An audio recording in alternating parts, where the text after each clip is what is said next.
Hi hello வணக்கம். Welcome to my channel. இன்றைக்கி நம்ம பார்க்க போகிற குறள், கேடில் விழிச்செல்வம் கல்வி ஒருவருக்கு மாடல்ல மற்றையவை. இதோட பொருள், கல்விதான் ஒருவனுக்கு அழியா செல்வம், மற்ற அனைத்து செல்வங்களும் செல்வங்கள் அல்ல. அப்புறம் ஒரு முக்கியமான விஷயம், this video is sponsored by genreviews.online. இது ஒரு ரிவ்யூ போர்ட்டல். இதோட லிங்கை நம்ம டிஸ்கிரிப்ஷனில் கொடுத்துருக்கேன், மறக்காமல் செக் பண்ணிக்கோங்க. சரி, இப்போ ஒரு கதை பார்க்கலாமா? சிவா சக்தின்னு ஒரு அப்பா அம்மாவுக்கு சீதா ரகுன்னு ஒரு பெண் குழந்தையும் ஒரு ஆண் குழந்தையும் இருந்தாங்க. இப்போல்லாம் ஆண் குழந்தைகளுக்கு கொடுக்கும் முக்கியத்துவத்தை பெண் குழந்தைகளுக்கும் கொடுக்குறாங்க. முன்னெல்லாம் அப்படி கிடையாது, ஆண் குழந்தைக்கு தான் அதிக முக்கியத்துவம் தருவாங்க. அப்படித்தான் சிவா மற்றும் சக்தி 2 பேரும் ரகுவை நல்லா படிக்க வைக்கிறதுக்காண்டி சீதாவை படிக்க வைக்க முடியாது அப்படின்னு சொல்லிட்டாங்க. தம்பி ஆம்பளை பிள்ளை, அவன் படிக்கட்டும், நீ பொம்பளை பிள்ளை தானே, ஸோ படிக்க வேண்டாம்ப்பா அப்படின்னு சொல்லிட்டாங்க. ரகு சின்ன பையனாக இருந்தாலும் படிப்போட முக்கியத்துவத்தை நல்லாவே புரிஞ்சு வச்சுருந்தான். ஸோ அவன் அப்பா அம்மா கிட்ட, நம்ம கொஞ்சம் கஷ்டப்பட்டாலும் பரவாயில்ல, நம்ம அக்காவை நல்லா படிக்க வைக்கணும்னு உறுதியாக நின்னான். மகனின் உறுதியான மனசை தாய் தகப்பன மனசையும் மாற்றுச்சு. சரி, அவளையும் டிகிரி படிக்க வைப்போம்னு ஒரு அரசு கல்லூரியில் படிக்க வச்சாங்க. அவளும் சிறப்பாக படித்து கல்லூரி படிப்பையும் முடிச்சிட்டாள். கல்லூரி படிப்பு முடித்ததுக்கு பிறகு அவளை எந்த வேலைக்குமே அவங்க அப்பா அம்மா அனுப்பாமல், அவள் படிப்பு சம்மந்தப்பட்ட எந்த வேலைக்குமே அவங்க அப்பா அம்மா அனுப்பலை.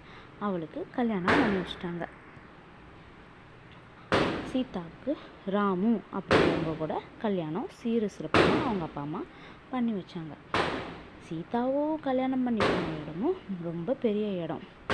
சொத்துக்கோ செல்வத்திற்கோ எந்த பஞ்சமும் அவளுக்கு இல்லை. அவளும் படித்ததுக்கு சம்மந்தப்பட்ட எந்த வேலையும் பார்க்காம ஒரு சராசரி பெண்ணாகவே வாழ தொடங்கிட்டா. அப்புறம் குழந்தைங்க அப்படி இப்படின்னு வாழ்க்கையும் நார்மலாக போயிட்டு இருந்துச்சு. ராமும் நல்லா உழைச்சி வாழ்வாதாரத்தை பெருக்கிட்டு இருந்தார். திடீர்னு ஒரு மிகப்பெரிய திட்டத்தை சந்திச்சார். எப்படி மேலே போகிறோம்னே அவருக்கு புரியலை. சீதா ராமனுக்கு தோள் கொடுப்பது போல் தான் படித்த படிப்பை வச்சு கணவனோட நிர்வாகத்தை நிர்வகிக்க ஆரம்பித்தான். 2 பேரும் சேர்ந்து கஷ்டப்பட்டு உழைச்சி தன்னோட இலக்குகள் அனைத்தையும் ஈடு செஞ்சாங்க. ஒரு நாள் சீதாவின் கணவர் ராமும் அதுக்கப்பிறகு அவளும் சேர்ந்துருந்து மனசு விட்டு பேசிகிட்டு இருந்தாங்க. அப்போ ராமு சீதா கிட்ட சொன்னார், நான் ஒரு உண்மையை சொல்லட்டுமா, நீ மட்டும் இல்லைன்னா நான் என்ன ஆயிருப்பேனே தெரியலை அப்படின்னு சொன்னார். சீதா அப்போ அவரை பார்த்து சொன்னால், என்னால் இல்லைங்க, என்னோட கல்வி தான் நம்ம வாழ்வை காப்பாத்துச்சு அப்படின்னு.